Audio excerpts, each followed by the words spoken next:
¿Qué tal, covileros? ¿Cómo andáis? ¿Qué tal estáis? Seguramente alguna vez, cuando os han hablado de arqueólogos, se os ha venido a la cabeza la imagen del mítico personaje de ficción Indiana Jones. Con su sombrero y con su látigo, como no. Sin embargo, además de ser una imagen bastante distorsionada de lo que es un arqueólogo de verdad, suelen ser confundidos con bastante frecuencia con los paleontólogos. Ambas disciplinas, a pesar de compartir gusto por el estudio e investigación del pasado, sí difieren en muchos aspectos que podremos ver en el vídeo de hoy gracias a la inestimable ayuda y colaboración de uno de los mejores divulgadores científicos que están presentes hoy aquí en la plataforma, en YouTube, y con el que llevaba muchísimo tiempo queriendo colaborar, voy a seros sincero, Francesc Gasco, o como seguro le conoceréis muchos de vosotros, el Pacozoico. Por lo tanto, en mi canal veremos, como ya he dicho, las diferencias entre estas dos ramas científicas, y en su canal hablaremos de uno de los acontecimientos relacionados con la paleontología más famosos de la historia, la conocida como Guerra de los Huesos, que tuvo lugar en los Estados Unidos de finales del siglo XIX. Un acontecimiento que estuvo bien cargadito de salseo. Dicho esto, vamos con este, así que dentro vídeo.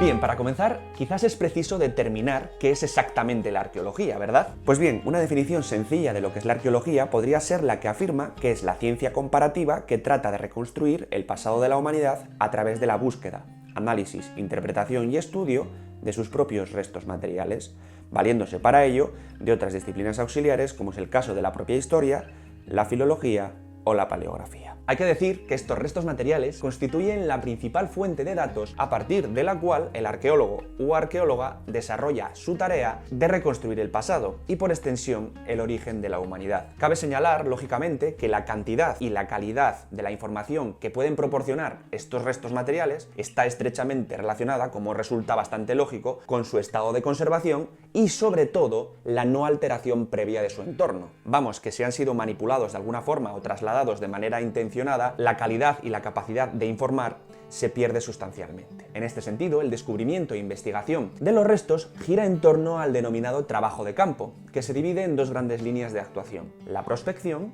y la excavación de los yacimientos. En primer lugar, se entiende como prospección todo el conjunto de trabajos o procedimientos de laboratorio de campo que se enfoca a la búsqueda activa de nuevos yacimientos arqueológicos. En este sentido, el hallazgo de los mismos a veces es casual. Sin embargo, en otras ocasiones se buscan de forma metódica a través de planes de prospección que se suelen centrar en zonas de interés arqueológico previo. Existen casos donde no hay duda de que los investigadores encuentran un yacimiento, aunque a veces hay ocasiones en los que la información de una prospección de superficie no es suficiente por diversos motivos, como por ejemplo que el yacimiento esté erosionado, se haya desplazado de su posición original o se encuentre bajo diversas capas de sedimento. En este último caso, para determinar si el yacimiento se encuentra enterrado, hay que realizar una prospección del subsuelo, siendo esta uno de los modelos más frecuentes en esta fase de trabajo previo. Cabe decir que el suelo es un documento histórico que debe ser descifrado, traducido e interpretado por los arqueólogos. Por eso, sin desmerecer a la anterior, la fase más importante de la investigación arqueológica es la excavación, dado que supone la fuente de extracción de información más tangible y fiable y por lo tanto la que más interesa a los arqueólogos. De esta forma se pueden investigar y estudiar las actividades humanas en un periodo particular del pasado y los cambios en ellas periodo por periodo. Posteriormente, los resultados obtenidos sobre el terreno, gracias a la excavación, son tratados en una fase de trabajo de laboratorio, que también está dividida en dos etapas. La primera de ellas tiene lugar durante la propia excavación y consiste en el tratamiento y preparación de los materiales hallados para ser trasladados al laboratorio, mientras que la segunda consiste en el trabajo propio en el laboratorio, donde se procede a la documentación, clasificación, restauración, estudio y también datación de todos los materiales procedentes de la campaña. Y una vez hecho esto, hay que hacerse una pregunta muy importante: ¿cómo se pueden fechar estos restos? Pues bien, para hacerlo existen dos tipos de métodos fundamentales: los relativos y los absolutos. En este sentido, los métodos de datación relativa permiten determinar, aunque suena a perogrullo, relativamente cuando algo es más antiguo o más moderno. Desde este punto de vista, el método fundamental es la estratigrafía, cuyo principio básico está fundamentado en la idea de que los estratos inferiores fueron depositados primero y por lo tanto son más antiguos que los superiores. Sin embargo, esto a veces puede no ser así, ya que por culpa de eventos traumáticos, como por ejemplo terremotos, corrimientos de tierra, un estrato más antiguo puede quedar depositado sobre no más joven, pudiendo inducir de esta forma a errores. Debido a esto y a la inseguridad que produce lo anterior, normalmente los arqueólogos optan principalmente por usar métodos de datación absoluta cuando es posible, los cuales permiten dar a los restos analizados una fecha concreta en años. Dicho esto, el método de datación absoluta por excelencia y que seguramente habéis escuchado alguna vez es el conocido como carbono 14 o datación por radiocarbono, que está basado en la ley de decaimiento exponencial de los isótopos radioactivos. Este permite fechar de una forma bastante fiable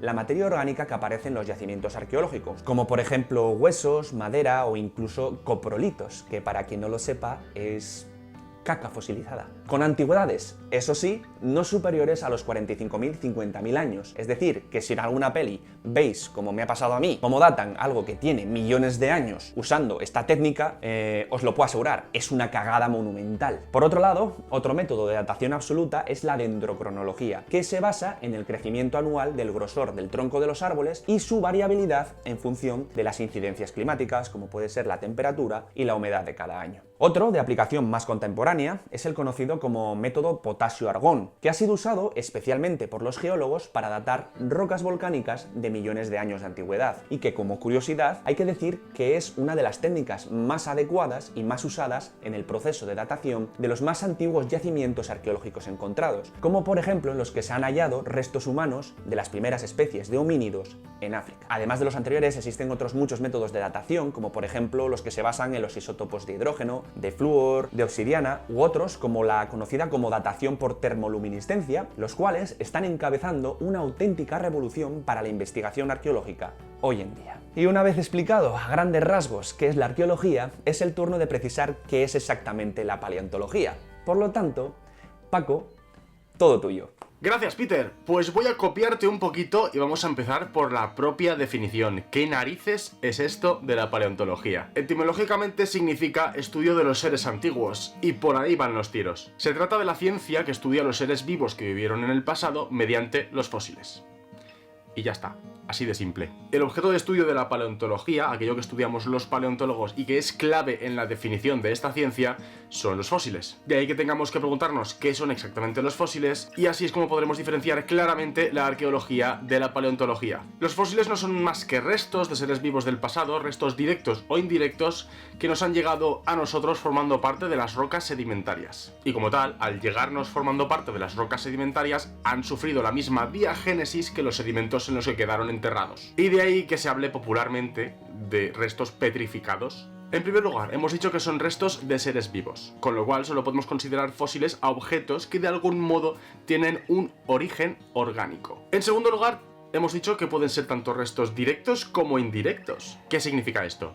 Pues un resto directo puede ser un diente, un hueso, un caparazón. Es el propio ser vivo o partes de este ser vivo que son enterrados y fosilizan. Sin embargo, un resto indirecto es aquel que deja la actividad de este organismo. Y pueden ser muy variados, como galerías de invertebrados como gusanos, huellas dejadas por vertebrados como por ejemplo huellas de dinosaurio.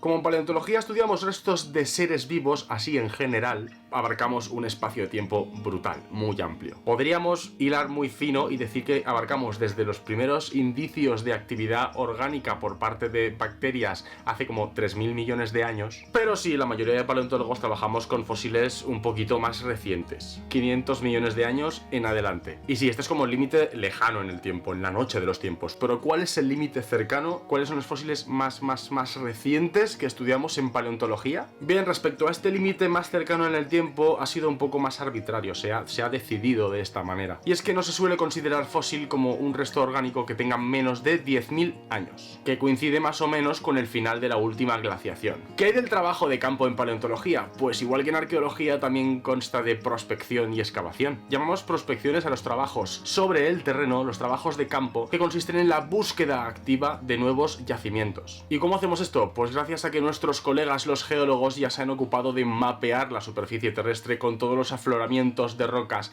identificando el tipo de roca y aproximadamente la edad que tienen. De manera que el tipo de roca nos está hablando de en qué tipo de ambiente se depositaron estos sedimentos y la edad, pues, ¿cuándo ocurrió esto? y de esta manera podemos saber qué tipo de fósiles podemos esperar encontrar en unas rocas o en otras. Luego, eso sí, para encontrar como tal un yacimiento no hay más que ponerte las botas y patearte el campo de arriba abajo buscando indicios. Hasta que no encuentras como tal el fósil, no hay yacimiento. Pero ojo que las excavaciones paleontológicas, por mucho que sean de cosas súper antiguas que tenemos en mente que están petrificadas, no son a lo loco. Son tan cuidadosas en ocasiones como en arqueología, levantando una cuadrícula para poder apuntar en qué sitio exacto ha aparecido cada uno de los fósiles. Durante su extracción, los propios fósiles también se protegen para que no sufran, ya que estaban dentro de un sedimento, dentro de una roca, con unas condiciones determinadas de temperatura, de humedad, de presión, y estamos cambiándoles por completo el ambiente y pueden sufrir, pueden romperse, pueden desintegrarse en nuestras manos. Hay que protegerlos bien mientras los extraemos. De hecho, podríamos decir que durante la propia excavación ya hay ciertas tareas de restauración como las que luego tendrán lugar en los laboratorios para asegurarse de que estos fósiles están perfectos para su posterior estudio y almacenamiento en el museo de turno. También hablabas, Peter, de dataciones. Pues en nuestro caso, como os podéis imaginar, los métodos de datación son equivalentes a los que se hacen en arqueología, solo que justo tenemos que buscar isótopos que nos den un rango de millones de años, como es el caso del uranio-plomo. Como veis, hay unas cuantas semejanzas en las metodologías de trabajo, sobre todo en campo y laboratorio, respecto a arqueología y paleontología. Sin embargo, como los objetos de estudio como tal sí que son diferentes, digamos que el estudio propiamente dicho de estos objetos sí que las diferencia un poquito más. De hecho, muchas veces los fósiles, como son ejemplares de seres vivos del pasado, son estudiados como si fueran ejemplares de seres vivos del presente, solo que nos faltan partes de este puzzle. No tenemos un animal entero, sino que normalmente solo tenemos sus partes duras o lo poco que puede haber quedado fosilizado. Y sí, es verdad, es inevitable que muchas veces se nos confunda a arqueólogos y paleontólogos. Incluso hay que reconocer desde ambos lados que muchas veces cuando se nos confunde en una conversación podemos llegar a mostrar cierto descontento. Podemos hasta cabrearnos un poquito con que nos estén confundiendo. Pero a pesar de este descontento, no nos llevamos mal. Y de hecho hay un pequeño lapso de tiempo, bueno, pequeño para nosotros, que nos solemos mover en millones de años, hay un pequeño lapso de tiempo en el que sí que llegamos a colaborar abiertamente. Este lapso abarca desde que aparecen los primeros restos materiales de cultura humana, principalmente industria lítica realizada por homínidos, hasta pues hace 10.000 años con el final de esta última glaciación. De manera que es en el estudio de la evolución humana y de cómo nos hicimos humanos y los primeros rastros de esta cultura humana donde sí que nos damos la mano tanto arqueólogos como paleontólogos, trabajando codo con codo. Y ya está. Gracias, Peter, es un placer estar en tu canal y nada, ven cuando quieras al mío. Volvemos a colaborar cuando quieras.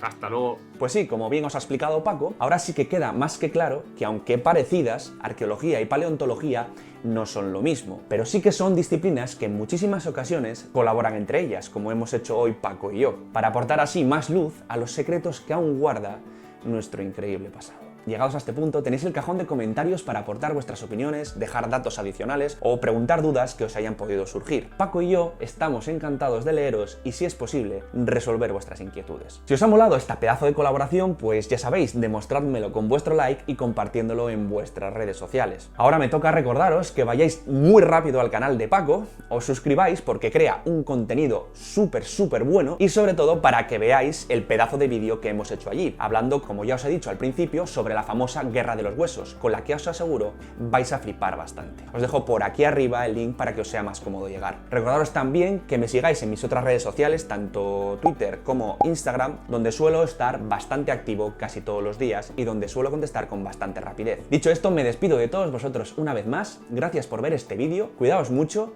nos vemos muy pronto por aquí. Un saludo a todos, aquí Peter. Chao.